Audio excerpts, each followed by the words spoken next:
Assalamualaikum warahmatullahi wabarakatuh. Waalaikumsalam warahmatullahi wabarakatuh. Man yattaqillaha yaj'al lahu makhraja. Barang siapa yang bertakwa kepada Allah Subhanahu wa taala, maka dia akan diberikan makhraja.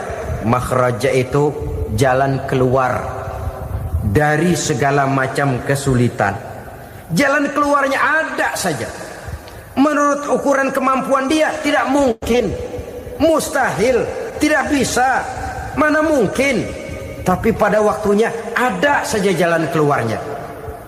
Termasuk jenis yang yaj'al lahu makhraja. Orang yang bertakwa kepada Allah selalu diberikan jalan keluar dari segala kesulitan yang dihadapinya. Siapa sih orangnya yang tidak pernah sulit dalam hidup? Siapa orang yang tidak pernah mengalami kesulitan? Tapi kadang orang menilai, itu kelihatannya hidupnya enak aja ya, kayaknya gak pernah mengalami kesulitan. Sebenarnya bukan tidak pernah mengalami kesulitan, Allah selalu memberikan jalan keluar dari segala kesulitan yang dihadapinya. Lah kalau Allah yang memberikan jalan keluar, tentu sangat mudah sekali. Orang yang bertakwa diberikan jalan keluar dari segala macam kesulitan. Satu.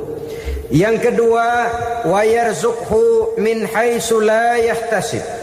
Dia akan diberikan rezeki oleh Allah dengan jalan yang tidak disangka-sangka. Rezekinya datang dengan cara yang tidak disangka-sangka. Puasa 6 hari di bulan Syawal.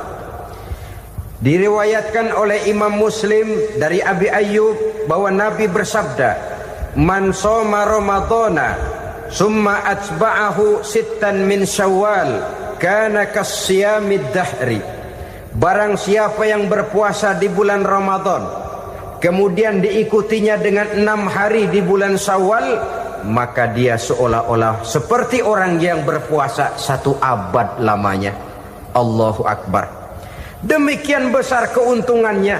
6 hari di bulan Syawal sama dengan orang yang berpuasa 1 abad lamanya. Ini fadailul a'mal, saudara-saudara. Jangan diartikan karena menang sudah puasa 6 hari bulan Syawal, Ramadan tahun depannya lantas nggak puasa. Kenapa? Ukurannya sudah 1 abad. Bukan itu pengertiannya. Ini mendorong orang memberikan ganjaran pahala yang sedemikian besar.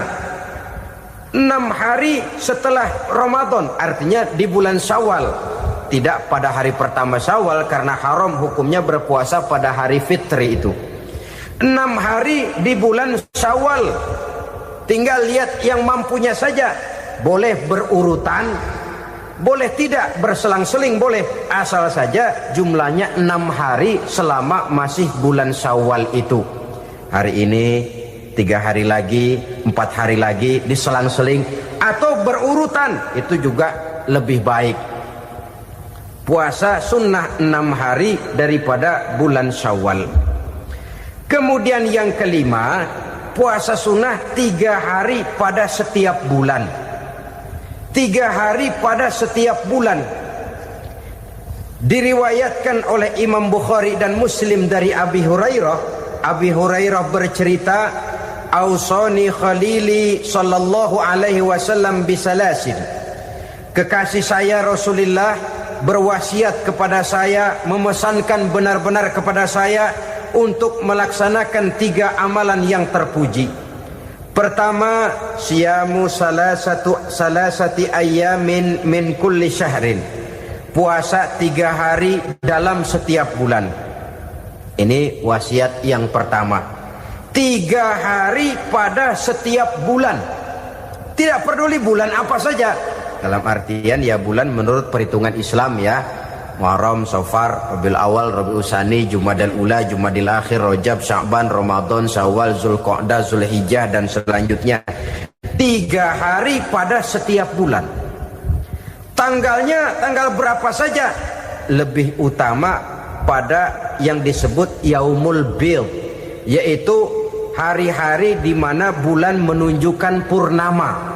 Tanggal 13, tanggal 14 dan tanggal 15 pada setiap bulannya itu disunahkan melaksanakan puasa. Itu wasiat pertama, puasa 3 hari pada setiap bulan. Wasiat yang kedua, warok'atai duha, melaksanakan sholat duha sekurang-kurangnya 2 rakaat. Itu wasiat yang dipesankan benar kepada saya, kata Abi Hurairah. Pertama, puasa 3 hari pada setiap bulan. Yang kedua, usahakan jangan meninggalkan 2 rakaat minimal daripada sembahyang duha. Kita tahu sembahyang duha itu sembahyang sunnah di waktu pagi seketika matahari naik sepenggalahan. Sekurang-kurangnya 2 rakaat, sebanyak-banyaknya 8 rakaat. Di antara fadilah atau keutamaan daripada sholat duha ini yaitu menyangkut masalah rezeki dan usaha. Kemudian wasiat yang ketiga, wa an utira qabla an anama. Beliau sangat berwasiat kepada saya untuk sholat witir sebelum tidur. Artinya sholat malam sebagai amalan sunnah di dalam kehidupan kita. Assalamualaikum warahmatullahi wabarakatuh. Alhamdulillahi rabbil alamin. Wabihi nasta'inu ala umuri dunya waddin. Salatu wassalamu ala ashrafil anbiya wal mursalin, Sayyidina wa maulana Muhammadin wa ala alihi wa sahbihi ajma'in, amma ba'du. Pada pertemuan kali ini secara khusus kita akan membicarakan tentang puasa ini. Kita akan mulai dari yang pertama, puasa sunnah. Sebagaimana yang kita maklum, sunnah adalah satu perbuatan yang apabila kita kerjakan berpahala, tapi apabila kita tinggalkan tidak merupakan dosa. Hanya saja ia merupakan barometer dan ukuran daripada orang-orang yang cinta kepada sunnah itu sendiri. Ada banyak jenis puasa sunnah ini. Yang pertama, puasa sunnah di bulan Muharram. Rasulullah sallallahu alaihi wasallam bersabda, afdalus siyami ba'da Ramadan syahrullahil Muharram, wa afdalus salati ba'dal fariḍah salatul lail. Diriwayatkan oleh Muslim dari Abi Hurairah. Puasa yang paling utama sesudah puasa Ramadan tidak lain adalah puasa di bulan Muharram. Dan solat yang paling afdol sesudah solat yang wajib adalah solat pada sepertiga malam yang akhir. Puasa di bulan Muharram merupakan puasa sunnah dan mempunyai nilai yang sangat besar dalam pandangan Allah Subhanahu wa ta'ala. Buat mereka yang mampu melaksanakan puasa sunnah di bulan Muharram ini, boleh melaksanakannya selama 10 hari. Hari yang pertama, boleh juga 3 hari saja, atau setidak-tidaknya 1 hari daripada bulan Muharram. Yang kedua, puasa 10 hari daripada bulan Zulhijjah. Karena bulan Zulhijjah ini memang termasuk bulan yang dimuliakan oleh Allah Subhanahu wa ta'ala. Pertama, di sana ada hari Tarwiyah, ada hari Arafah, ada hari Kurban, ada talbiyah, ada pelaksanaan haji dengan segala manasiknya. Maka puasa sunnah di bulan Zulhijjah merupakan amalan yang sangat utama dan besar pahalanya dalam pandangan Allah Azza wa Jalla. Sebagian ulama menjelaskan, man shoma hazihil ayyam akramahullahu bi asri asya'in. Siapa orang yang melaksanakan ibadah puasa sunnah pada hari-hari 10 di bulan Zulhijjah ini, Allah Subhanahu wa ta'ala akan memuliakannya dengan 10 macam perkara. Saudara, ini keuntungannya. Yang pertama, orang yang puasa di hari-hari 10 bulan Zulhijjah diberikan al-barakah fi umrihi, diberikan keberkahan pada umurnya. Setiap kita ingin memperoleh umur yang berkah. Umur yang berkah itu yang bagaimana? Apa yang jumlahnya panjang? Mungkin.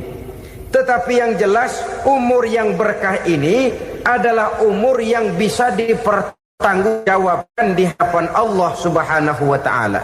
Artinya umur yang diisi penuh dengan kebajikan, umur yang diisi dengan segala macam kegiatan ibadah, dan umur yang dengan demikian sungguh pun kita sudah mati, jasad terkubur dalam tanah, nama kita akan tetap hidup, dikenal orang oleh karena kebajikan yang kita kerjakan.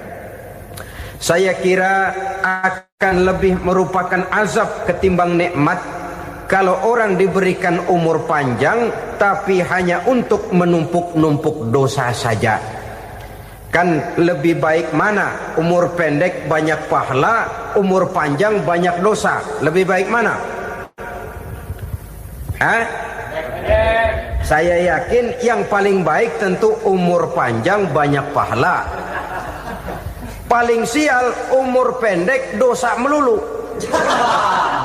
Sudah diberikan umur pendek, tidak seberapa, dosa berlipat ganda. Itu kalau orang kampung bilang tekor namanya. Rugi. Umur pendek hanya untuk menumpuk-numpuk dosa. Boleh jadi kalau umat-umat zaman dulu, saudara, mereka diberikan umur panjang. Nabi Adam, kita tahu Nabi Adam itu 2000 tahun umurnya. Nabi Nuh 950 tahun. Umatnya ya rata-rata segitu itu. Nah, kalau mereka misalnya punya umur 800 tahun, lalu 200 tahun mereka melakukan dosa, kan masih punya restan 600 tahun untuk taubat. Karena umurnya diberikan jatah panjang. Kita ini oleh Allah Subhanahu wa taala, umat Nabi Muhammad ini umurnya pendek-pendek. Kalau nyontoh Nabi 63 tahun saja. Kalau diberikan 70 tahun umur kita sekarang, itu sudah dapat jatah lebih 7 tahun. Alhamdulillah bahwa Allah memberikan saat-saat, waktu-waktu, tempat-tempat yang punya nilai istimewa, sehingga umur yang pendek ini bisa bernilai panjang. Nilai ibadahnya bisa bernilai pahala seperti umat yang berumur panjang dahulu itu. Karena itu manfaatkan umur dengan baik, dan salah satu keberkahan daripada umur akan datang dengan melaksanakan ibadah puasa sunnah. Ini yang pertama. Yang kedua, az-ziyadatu fi malihi, berikan tambahan hartanya, menjadi orang kaya. Kaya apa? Kaya hati setidak-tidaknya. Karena dengan tekun dan rajin melaksanakan ibadah puasa yang segera tertanam dalam jiwa seseorang, merasakan cukup di dalam kehidupan. Itulah dia orang yang paling kaya, orang yang hidupnya paling cukup. Kalau orang sudah merasa cukup dalam hidupnya, maka itulah dia orang yang kaya. Saudara-saudara kaum muslimin rahimakumullah, puasa sunnah memberikan tambahan harta, usahanya berkembang, dengan demikian membawa keberkahan, hartanya makin bertambah, akan menunjang ibadahnya kepada Allah, lebih memantapkan dan membawa ketenangan dalam hidupnya. Itu termasuk berkahnya melaksanakan puasa sunnah itu. Yang ketiga, al-hifzu fi iyalihi, diberikan penjagaan, perlindungan terhadap keluarganya. Anaknya sehat, sanak famili dan handai tolannya terjaga dan terpelihara dari segala malapetaka, dari segala mara bahaya. Kesehatannya terjamin dan terpelihara. Itu sudah merupakan modal yang sangat besar di dalam kita mengarungi kehidupan. Sebab rasanya sulit untuk bahagia. Duit kita banyak sekali. Usaha kita selalu mendatangkan untung yang berlipat ganda. Tapi sebentar-sebentar anak kita sakit, yang ampek, yang korengan, yang kena musibah, ndak tak karu-karuan sakit, berobat sampai jutaan rupiah. Itu kan sudah tidak membawa kebahagiaan. Uang masuk yang begitu banyak jumlahnya habis akhirnya untuk berobat saja. Sebenarnya hitung-hitung ya seri-seri juga. Usaha berhasil, duit banyak, habis untuk berobat. Lah sama juga saudara-saudara. Jadi dengan demikian biar duit kita banyak, asal keluarga pada sehat saja, udah enak bener itu. Duit banyak, ekonomi cukup, keluarga sehat, nikmat rasanya menjalani kehidupan ini. Yang kiamat sudah duit kagak barang seperak, keluarga ampek semua. Kiamat sudah. Saudara hadirin yang saya hormati, jadi yang ketiga, Allah memberikan pemeliharaan terhadap keluarganya. Satu kali orang dipelihara Allah, tidak satu kekuatan pun yang bisa mencelakakan. Satu kali orang disengsarakan Allah, tidak satu tenaga pun yang mampu menyelamatkannya. Itulah sebabnya perlindungan Allah, pemeliharaan Allah terhadap diri dan keluarga sangat kita perlukan di dalam kehidupan ini. Dengan melaksanakan ibadah puasa, kita mendekatkan diri kepada Allah. Dengan dekat kepada Allah, maka Allah pun dekat kepada kita. Sehingga dalam hadis qudsi dikatakan, ta'arraf ilallahi firraha ya'rifka fi syiddah. Ingatlah kepada Allah di waktu kamu senang, agar Allah ingat kepada kamu di waktu kamu susah. Yang kita laksanakan kadang-kadang sebaliknya. Waktu susah kita ingat Allah, waktu senang kita lupa Allah. Akhirnya nanti pada waktu kita melarat, kebelangsak, susah dan sebagainya, pertolongan tidak akan datang kepada kita. Benar, ta'arraf ilallah firraha ya'rifka fi syiddah. Ingatlah kepada Allah di waktu kamu susah, ingatlah kepada Allah di waktu kamu senang, agar Allah ingat kepadamu di waktu kamu mendapat kesusahan. Umumnya watak manusia memang kalau sudah dapat susah, ingat kepada Allah. Waktu duduk, waktu berbaring, sambil tidur, dalam segala keadaan Allah disebutnya, Allah dimintakan pertolongannya. Tapi dikala dia berada pada posisi di atas angin, merasa senang, bahagia, Allah terlupakan. Saudara-saudara kaum muslimin, itu yang ketiga. Yang keempat, at-takfiru li sayyiatihi. Orang yang melaksanakan puasa sunnah itu diampuni segala dosa dan kesalahan yang telah dilakukannya. Dan yang kelima, at-tad'ifu li hasanatihi. Diberikan balasan yang berlipat ganda dari segala kebaikan yang dikerjakannya. 1 berbalas 7, 7 bisa berbalas 10, 10 masih berbalas 100, masih ditambah dengan wallahu yudha'ifu liman yasha. Allah melipat gandakan pahala orang-orang yang dikehendakinya. Maka carilah satu kebaikan yang apabila kita kerjakan, dosa akan dihapus dan nilai pahalanya menjadi berlipat ganda. 1 kali kita bekerja, 2-3 bisa kita raih dan kita jangkau. Yang keenam, orang yang melaksanakan puasa sunnah di bulan Zulhijjah, at-tashil li sakarati mautihi. Diberikan kemudahan pada saat menghadapi sakaratul maut. Maut a mysterious problem. Dia adalah pintu yang setiap orang pasti akan memasukinya. Bahwa mati adalah mati, itu semua kita tahu. Tapi hakikat orang pada saat menghadapi mati itu kan berbeda-beda. Ada yang matinya itu gampang sekali, persis orang tidur saja, tidak nampak gelisah, tidak bikin susah yang hidup, tidak gelimpangan di tempat tidur, persis seperti orang mau tidur saja. Ada yang sulit sekali menghadapi sakaratul maut, gelimpangan di tempat tidur, bikin bingung orang yang nunggu. Kadang-kadang seperti kerbau digorok lehernya. Saudara-saudara, sulit menghadapi sakaratul maut. Oleh karena itu Rasulullah sallallahu alaihi wasallam sering beliau itu kalau berdoa membaca Allahumma hawin alayya fi sakaratil maut. Ya Allah, mudahkan saya di dalam menghadapi sakaratul maut.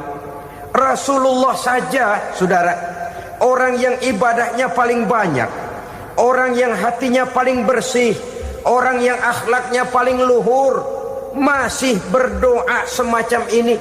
Mohon dimudahkan oleh Allah agar mudah menghadapi sakaratul maut. Apalagi kita, terus terang kita ini paling-paling kelas muhtalid, bangsa sama pahala mau sama dosa doyan. Lebih perlu lagi menghadapi sakaratul maut, sehingga apabila malaikat maut datang menjemput nyawa kita, dimudahkan, jangan dibikin sulit, supaya mudah. Jadilah orang baik-baik. Wah, biasanya kalau banyak yang mati, malaikat maut juga kali main-mainin dulu tuh orang, utak-atik, ditakut-takutin dan segala macam.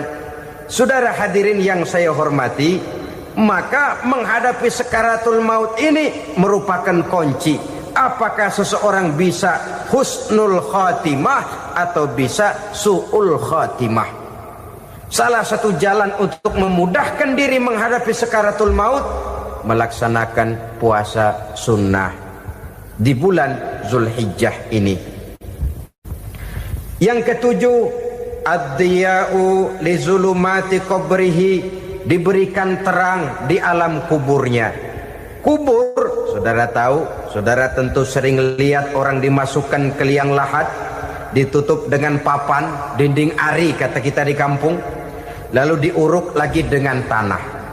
Dalamnya liang lahat, gelapnya liang lahat, gelapnya diuruk dengan tanah, gelapnya di dalam kubur, tiga gelap yang menjadi satu. Bapak moyangnya gelap.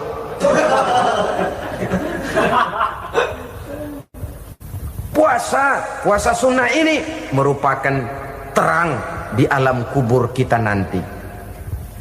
Yang kedelapan, at-tasqil limizanihi, diberikan keringanan pada timbangan di hari akhirat nanti.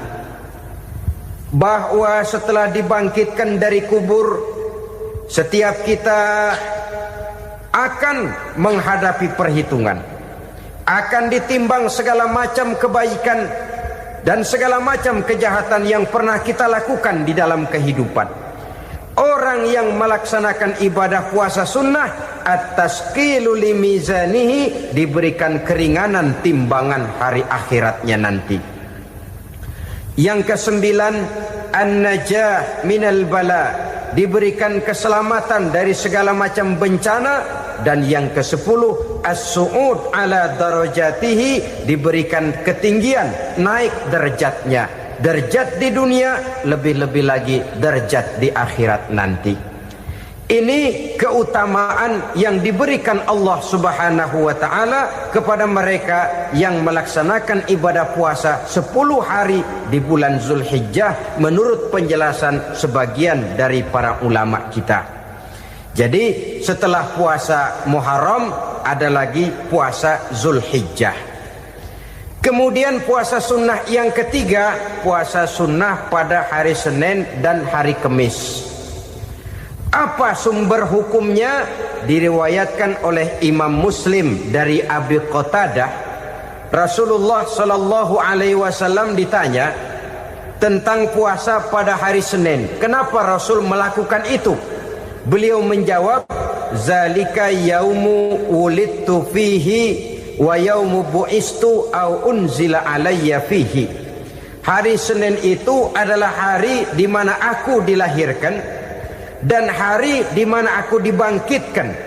Wahyu pertama turun kepadaku pun pada hari itu. Maka sunnah melaksanakan puasa pada hari itu.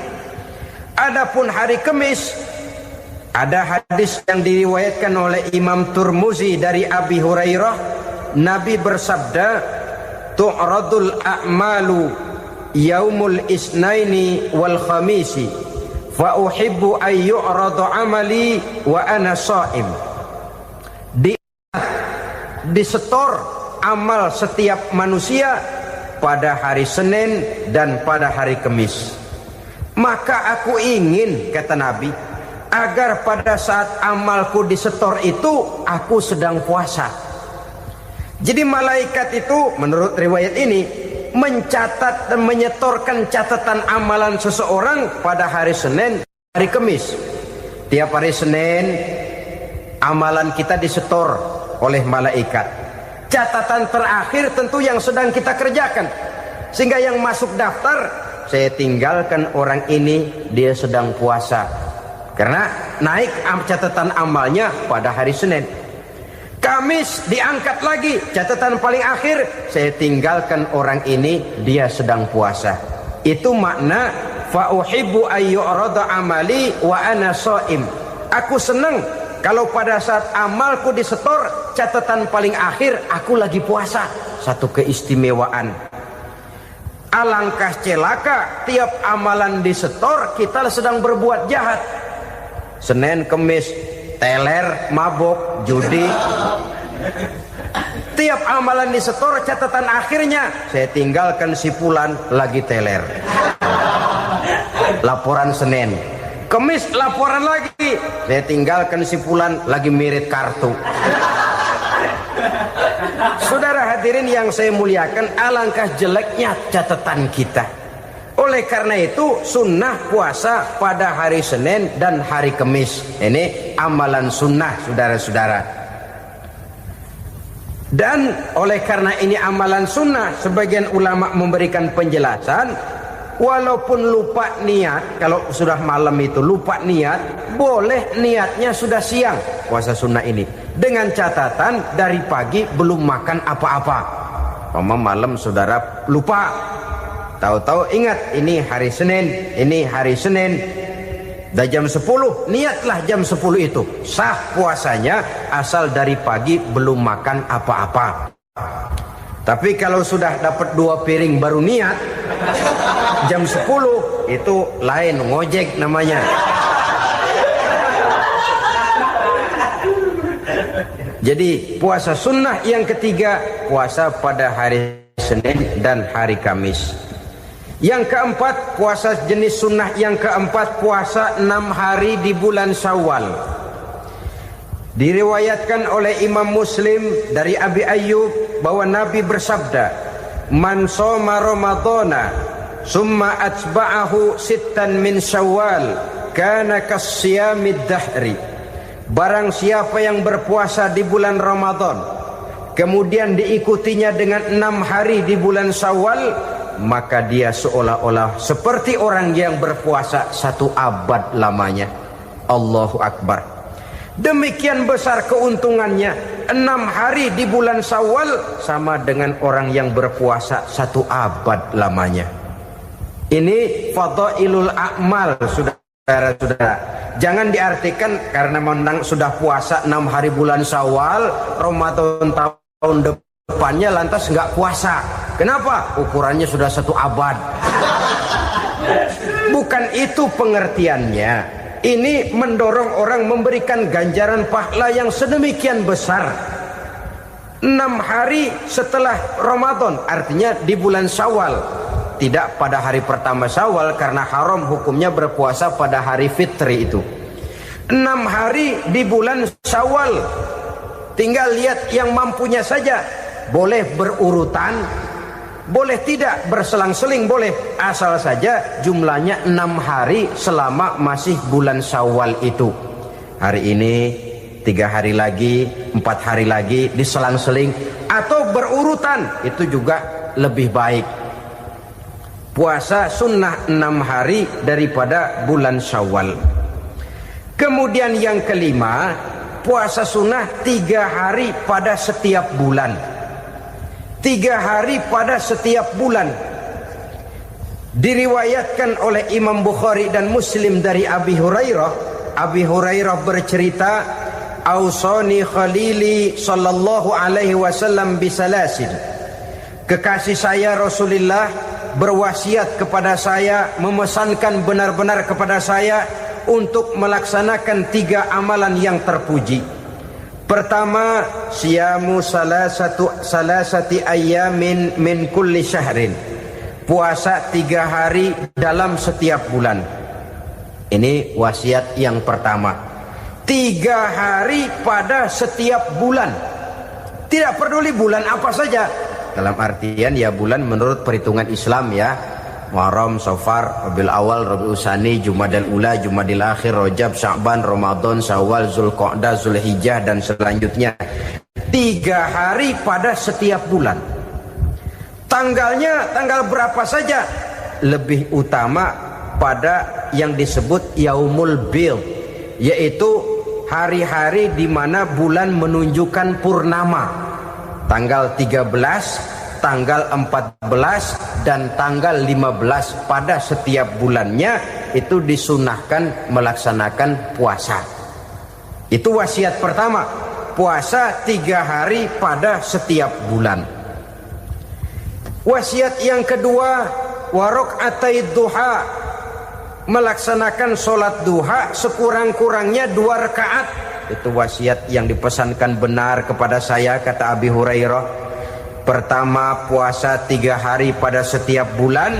Yang kedua, usahakan jangan meninggalkan 2 rakaat minimal daripada sembahyang duha. Kita tahu sembahyang duha itu sembahyang sunnah di waktu pagi seketika matahari naik sepenggalahan. Sekurang-kurangnya 2 rakaat, sebanyak-banyaknya 8 rakaat. Di antara fadilah atau keutamaan daripada sholat duha ini yaitu menyangkut masalah rezeki dan usaha. Kemudian wasiat yang ketiga, wa an utira qabla an anama. Beliau sangat berwasiat kepada saya untuk sholat witir sebelum tidur. Artinya sholat malam sebagai amalan sunnah di dalam kehidupan kita. Jadi saudara-saudara, dalam hidup ini kita akan selalu berbentur dengan keperluan. Kalau pada satu saat kita sudah sampai kepada tahap berpikir ini keperluan saya, tentu hal-hal semacam ini akan kita kerjakan. Kita belum tergerak melaksanakan ini semua oleh karena barangkali kita merasa belum memerlukannya. Karena itu, marilah kita berusaha di samping melaksanakan puasa yang wajib, juga melaksanakan puasa yang sunnah di dalam kehidupan kita. Ini jenis puasa-puasa yang sunnah. Kemudian yang kedua, ada macam puasa yang disebut puasa nazar. Hukum pelaksanaannya wajib apabila nazarnya sudah terwujud. Puasa nazar, puasa yang dikaitkan dengan suatu persoalan. Umpamanya, kalau saya lulus ujian, saya akan puasa 1 minggu lamanya. Begitu ujiannya ternyata lulus, dia wajib bayar nazarnya. Puasa 7 hari, tidak lagi sunnah, tapi wajib karena dia nazarkan. Asal saja tidak sah nazar kepada yang makruh, apalagi kepada yang haram. Umpamanya, nazar kalau tembus 6 nomor mau puasa 3 hari. Itu nazar semacam itu bukan saja tidak sah, tapi haram hukumnya. Tidak boleh nazar kepada yang makruh, apalagi kepada yang haram. Jadi apabila maksud yang sudah kita niatkan tercapai, wajiblah nazar itu dibayar, yaitu kalau nazarnya sunnah, melaksanakan ibadah puasa.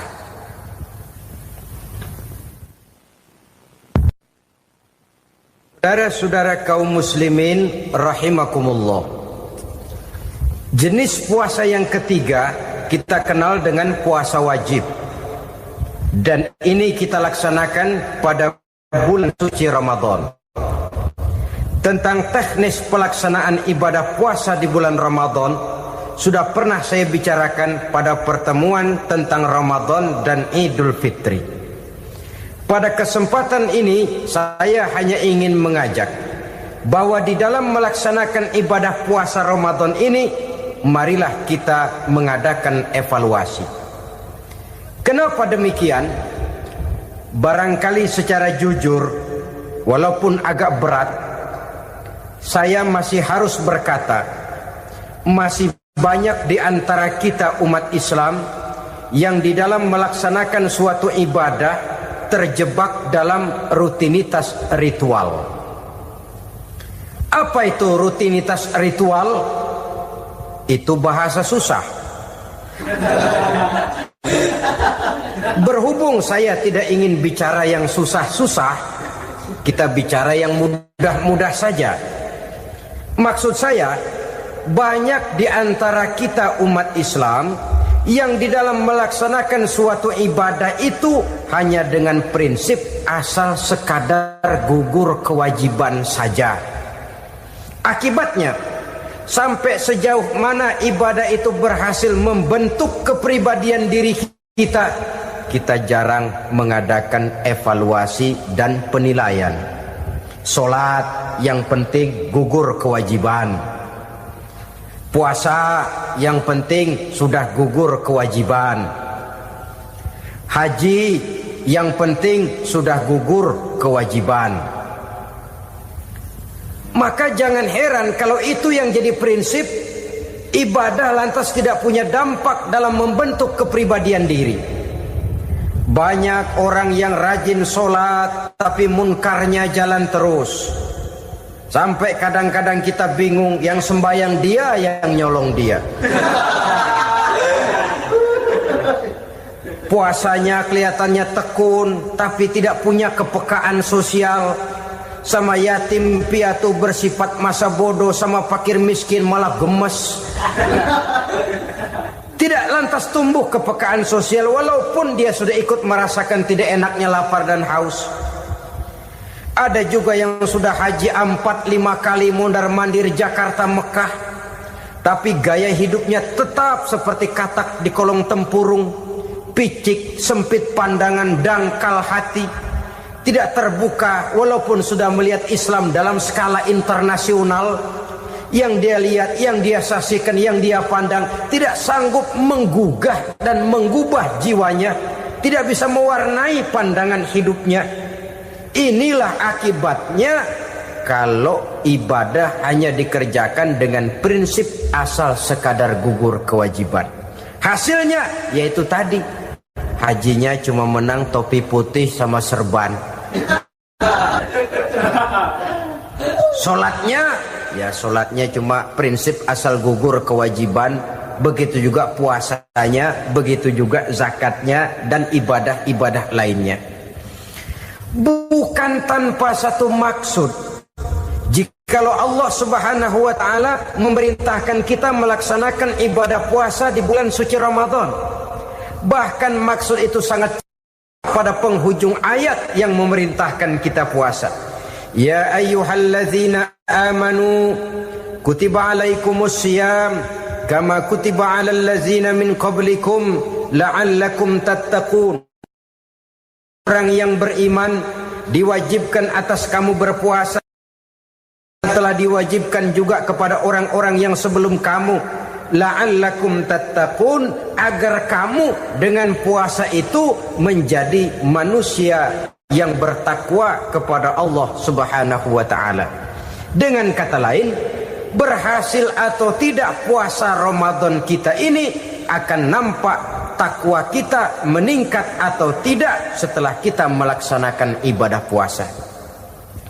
Sehingga kalau orang mengatakan Ramadan itu merupakan month of training, bulan latihan, keluar latihan tentu harus semakin naik dan baik gaya kehidupan kita. Jadi tujuan utama daripada pelaksanaan ibadah puasa adalah untuk membentuk manusia yang bertakwa. Nah, takwa itu kata Imam Qusairi hurufnya ada 4. Ta, qaf, wawu, ya. Masing-masing huruf ini simbol dari pribadi orang yang bertakwa, bina dan dibentuk oleh pelaksanaan puasanya. Mari kita lihat. Huruf ta adalah lambang dari sifat tawadhu, rendah hati. Orang yang bertakwa, orang yang tidak mempunyai sifat sombong. Puasa menanamkan kita kesadaran terhadap kelemahan, terhadap keterbatasan, terhadap segala ketidakmampuan yang kita miliki. Ya Allah, baru sehari nggak kena makan, nggak kena minum, sudah begini lemesnya. Puasa memang, kalau pagi orang masih sehat, masih terdorong oleh sahur, siang masih lumayan, tapi zuhur ke atas biasanya mulai sikap lemah manusiawi, keterbatasan kekuatan biologis itu mulai nampak. Dari sini tanam satu kesadaran. Kalau begitu apa yang mau disembuhkan di hadapan Allah? Kaya, siapa sih orang paling kaya? Ilmu, siapa sih orang paling pintar? Pangkat, siapa sih orang paling tinggi jabatannya? Dari sifat semacam ini lahir introspeksi. Rasa mawas diri, timbul sifat tawaduknya, rendah hatinya, tidak melonjak menjadi angkuh dan sombong lantaran sedikit kemampuan dan kekuatan yang dimilikinya. Lalu untuk sikap yang lebih jauh, terwujudlah, terbentuklah apa yang dinamakan stabilitas temperatur batin. Orang tetap konstan menjaga nilai-nilai idealisme yang pernah dimilikinya. Dia mulai dengan adil, dia berjalan tetap dengan keadilan, dan dia berakhir juga tetap dalam keadilan. Jangan mulainya adil, tengahnya setengah adil, di akhirnya malah zolim sama sekali. Ini tidak punya stabilitas temperatur batin. Kan banyak orang begitu toh. Mulanya benar, belakangan mau benar sendiri. Mulanya sudah rela berkorban buat kepentingan orang banyak, belakangan malah selalu mengorbankan kepentingan orang banyak. Waktu di bawah rajin baca ayat kursi, dapat kursi lupa ayat. Stabilitas temperatur batin tertipu oleh perasaan seolah-olah situasi dan kondisi sudah serba memungkinkan, sudah serba menguntungkan. Orang yang dibentuk pribadinya oleh pelaksanaan ibadah puasa, dia sadar apapun keberhasilannya, apapun kedudukannya, apapun nilai kekayaannya, itu cuma sebagian kecil sekali dari apa yang ada pada zat Allah Subhanahu wa ta'ala. Hati tidak takabur, sesuai dengan namanya takabur dari kalimat takabbaro ya takabbaru, membesar-besarkan diri. Orang yang suka membesar-besarkan diri, orang yang tidak yakin bahwa dirinya orang besar, lalu dibesar-besarkan dirinya. Sebenarnya itu sudah satu sikap di mana dia tidak percaya kepada diri sendiri. Dirinya sebenarnya bukan apa-apa, cuma ingin dianggap besar, lalu dibesar-besarkan. Takabbur namanya. Puasa sekali lagi melatih kita menanamkan kesadaran akan kelemahan dan keterbatasan kita sebagai makhluk. Itu sikap tawadhu. Fir'aun, sudah tahu Fir'aun, lama-lama dia jadi raja, lupa diri dan lupa daratan, melonjak menjadi angkuh dan sombong sampai kepada puncak kekurang ajarannya, memproklamirkan dirinya menjadi Tuhan. Hitler juga begitu. Pendeknya orang manakala tidak ada kesadaran tentang dari mana segalanya berasal dan kemana segalanya akan kembali, dia mudah out of control. Kalau sudah out of control, maka dia akan melakukan perbuatan yang melampaui batas. Itu yang pertama. Jadi orang takwa, orang yang rendah hati, salah satu tujuan daripada pelaksanaan ibadah puasa menanamkan sikap rendah hati. Dari sikap rendah hati ini yang timbul lalu apa? Kepekaan sosial. Kalau saya puasa, saya sudah merasakan bagaimana tidak enaknya lapar. Saya sudah merasakan bagaimana tidak enaknya haus.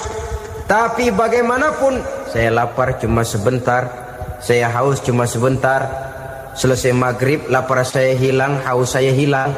Bagaimana yatim piatu, orang-orang tua jompo yang perlu santunan, orang-orang miskin yang terkapar di kolong-kolong jembatan, yang tiap hari merasakan perasaan seperti ini, tanpa tahu kapan hidup dan nasibnya akan berubah, tidur beratapkan langit berselimut koran. Kalau demikian saya ini beruntung, kalau demikian apa yang bisa saya lakukan untuk mereka? Kepekaan sosial ini lalu timbul dalam apa yang orang sekarang namakan solidaritas kesetiakawanan sosial. Hidup tidak hanya untuk kepentingan diri dan perutnya sendiri saja, tapi mau menolong, mau membantu orang yang memang memerlukan bantuan dan pertolongan itu sendiri. Jangan setelah tahu lapar tidak enak, haus tidak enak, tapi kita tidak mau tenggang rasa, tidak mau timbang rasa. Begini loh tidak enaknya lapar, begini loh tidak enaknya haus. Ini terjadi pada diri saya. Saya masih mampu, masih berbuka puasa. Bagaimana yang tiap hari merasakan seperti ini? Tidak Ramadan, tidak Syawal, tidak Zulqa'dah, tidak Zulhijjah, selalu kelaparan dan kehausan. Dari sana timbul kepekaan sosial. Lalu lahirlah sikap pemurah, dermawan, mau menoleh ke kiri dan ke kanan. Bahkan Al-Quran itu sampai mengancam betul. Ara'aita allazi yukadzibu bid-din fadzalika allazi yad'ul yatim wa la mendustakan agama. Islam mendustakan Islam. Salat dia tapi mendustakan salat. Puasa dia tapi mendustakan puasa. Siapa mereka itu? Fadzalika allazi yad'ul yatim. Merekalah orang-orang yang meninggalkan anak-anak yatim. Wa la yahuddu ala ta'amil miskin, dan tidak pernah memberi pertolongan, tidak memerintahkan memberi makan kepada fakir miskin, walaupun dia berada pada posisi dan kondisi yang memang dia mampu. Nah, kalau dia tidak mampu itu lain soal. Dia mampu, dia tahu dan dia diam saja. Itu termasuk yukadzibu biddin. Orang-orang yang mendustakan agama. Berlindung kita kepada Allah, jangan sampai termasuk ke dalam kelompok itu. Yang kedua saudara, huruf takwa itu qaf. Qaf adalah lambang dari sifat qanaah. Qanaah artinya merasa cukup. Puasa melatih kita untuk bersikap cukup dalam hidup. Kalau kita perturutkan menjelang saat berbuka, menunggu waktu berbuka, istilah orang di Jawa Barat ngabuburit katanya. Kita menunggu saat berbuka, segalanya saja ingin kita beli, segalanya saja ingin kita minum, semuanya saja ingin kita makan. Sebab nafsu sudah begitu berupa. Perut sudah sedemikian lapar, kerongkong sudah sedemikian haus. Rasanya semuanya saja ingin kita telan. Tapi tahukah kita bahwa setelah maghrib berbunyi, berapa banyak yang kita makan, berapa banyak yang kita minum? Sesuaikah dengan keinginan kita tadi siang? Tadi siang semuanya ingin kita makan, tadi siang semuanya ingin kita minum. Setelah berbuka, berapa banyak yang kita makan, berapa banyak yang kita minum? Itulah kehidupan. Segalanya ingin kita kuasai, segalanya ingin kita punyai, tapi berapa sih yang benar-benar kita perlukan? Maka orang kaya adalah orang yang hidupnya cukup. Orang miskin hakikat yang selalu merasa kurang. Bagaimanapun besar rumah, banyak uang kita, berpuluh kendaraan kita, kalau hidup selalu merasa kurang, itu artinya kita masih miskin. Maka jikalau ingin menjadi orang kaya, kuncinya hakikatnya cuma satu, hati kita merasa cukup dengan yang diberikan Allah, bersyukur atas segala nikmatnya, dan dengan syukur itu, nikmat itu akan ditambah oleh Allah Subhanahu wa ta'ala. Puasa menimbulkan sifat qanaah, dan qanaah adalah watak daripada orang-orang yang bertakwa kepada Allah Subhanahu wa ta'ala. Persis seperti orang minum air laut. Makin diminum, makin haus. Makin diminum, makin kering tenggorokan. Begitulah orang berhadapan dengan materi. Tadinya dia akan senang kalau dia merasa punya tanah ratusan hektar, Sudah ratusan hektar, tidak cukup ngelamun lagi, alangkah nikmatnya kalau bisa beli gunung. Gunung dibeli. Sudah punya gunung, lihat laut. Aduh, kalau laut juga bisa dibeli, beli lagi laut. Sudah punya laut, lihat ke atas langit, ada yang jual apa enggak ya?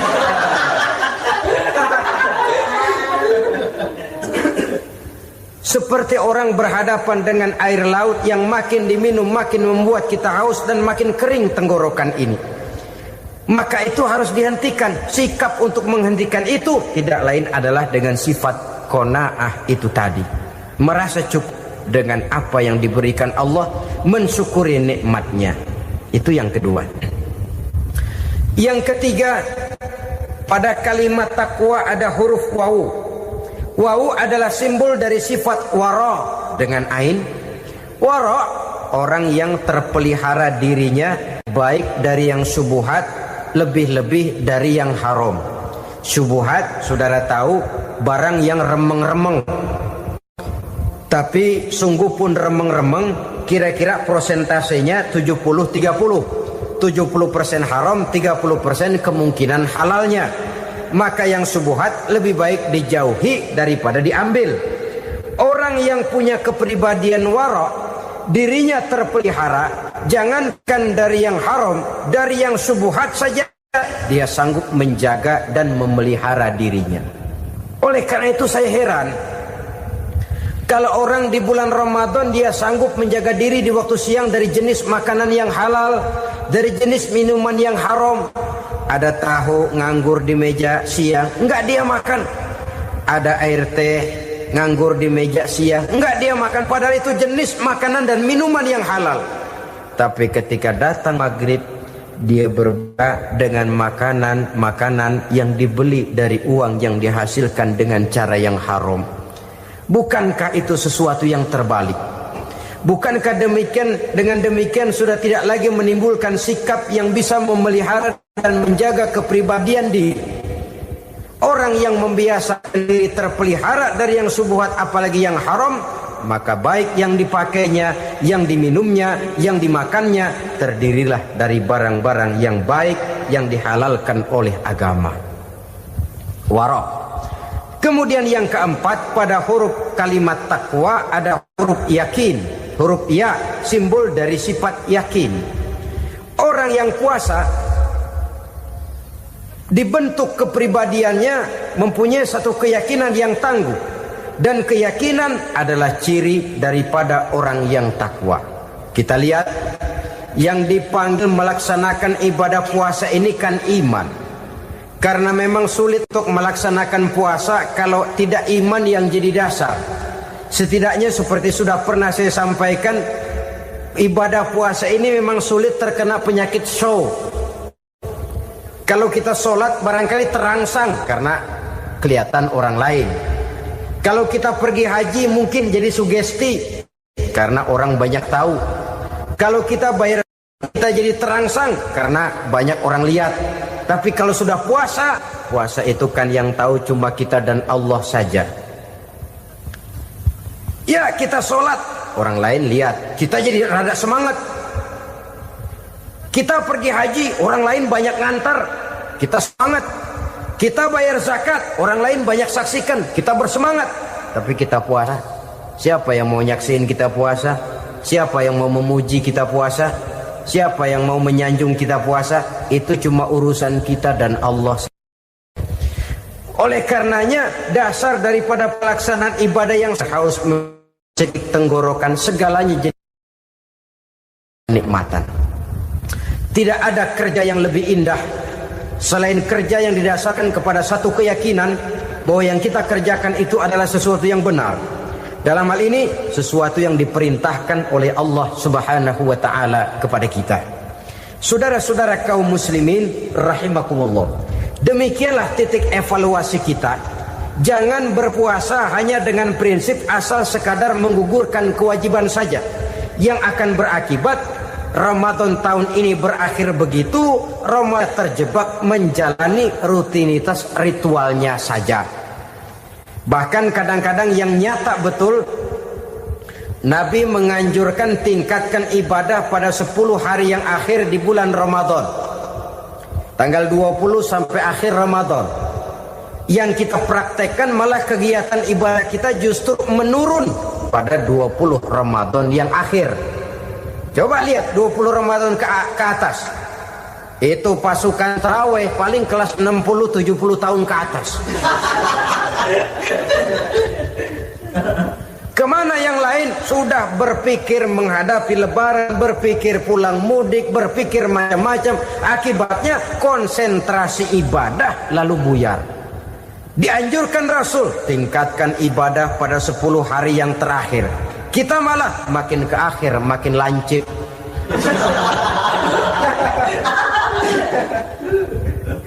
Saudara-saudara kaum muslimin rahimakumullah, kita terjebak oleh sesuatu yang sementara, oleh sesuatu yang bersifat kulit, lalu meninggalkan isinya.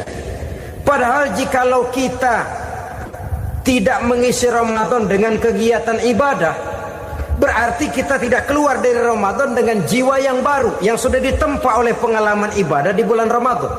Artinya kita tidak kembali kepada fitrah, kesucian seperti saat kita dilahirkan. Lalu kalau kita tidak kembali kepada fitrah, apa yang mau kita rayakan pada Idul Fitri itu? Di mana letak kegembiraan kita? Di mana letak kebahagiaan hati? Kembalikah kita kepada fitrah? Tidak. Benarkah puasa yang kita kerjakan? Kelihatannya juga tidak. Adakah dampak dari pelaksanaan ibadah dalam pribadi kita? Tidak. Kadang-kadang Ramadan selesai malah teriak merdeka.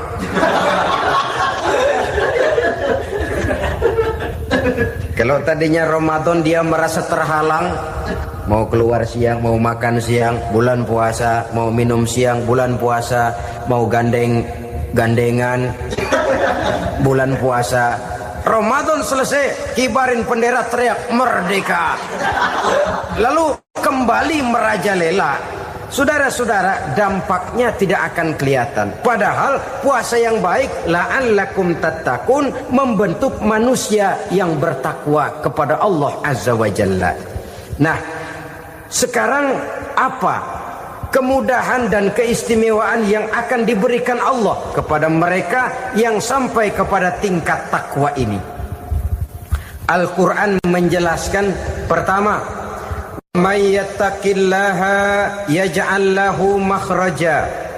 Barang siapa yang bertakwa kepada Allah Subhanahu wa taala, maka dia akan diberikan makhraja. Makhraja itu jalan keluar dari segala macam kesulitan. Jalan keluarnya ada saja. Menurut ukuran kemampuan dia tidak mungkin, mustahil, tidak bisa, mana mungkin. Tapi pada waktunya ada saja jalan keluarnya. Termasuk jenis yang yaj'al lahu makhraja. Orang yang bertakwa kepada Allah selalu diberikan jalan keluar dari segala kesulitan yang dihadapinya. Siapa sih orangnya yang tidak pernah sulit dalam hidup ini? Siapa orang yang tidak pernah mengalami kesulitan? Tapi kadang orang menilai, itu kelihatannya hidupnya enak aja ya, kayaknya gak pernah mengalami kesulitan. Sebenarnya bukan tidak pernah mengalami kesulitan, Allah selalu memberikan jalan keluar dari segala kesulitan yang dihadapinya. Lah kalau Allah yang memberikan jalan keluar, tentu sangat mudah sekali. Orang yang bertakwa diberikan jalan keluar dari segala macam kesulitan. Satu. Yang kedua, wa yarzuqhu min haitsu la yahtasib. Dia akan diberikan rezeki oleh Allah dengan jalan yang tidak disangka-sangka. Rezekinya datang dengan cara yang tidak disangka-sangka. Gajinya mungkin kecil, tapi penghasilannya gede. Kan itu yang penting. Gaji dan penghasilan kan lain tuh. Boleh jadi gaji kecil, asal penghasilan gede, kan nikmat hidup itu. Nah, penghasilan ini ada yang bisa kita perkirakan. Bisa kita perkirakan. Misalnya gaji itu tadi. Kalau saya kerja, gaji saya begini. Ada rezeki yang masuk jenis min haitsu la yahtasib. Tidak kita sangka-sangka, tidak kita duga-duga, tahu-tahu ada saja rezeki. Datang orang bawa persoalan yang mendatangkan hasil. Sebab rezeki, jodoh, maut memang seperti bayangan. Kita uber-uber dia lari, kita diem dia diem. Kan gemesin itu. Bayang-bayang itu begitu, kita kejar dia lari. Rezeki juga begitu.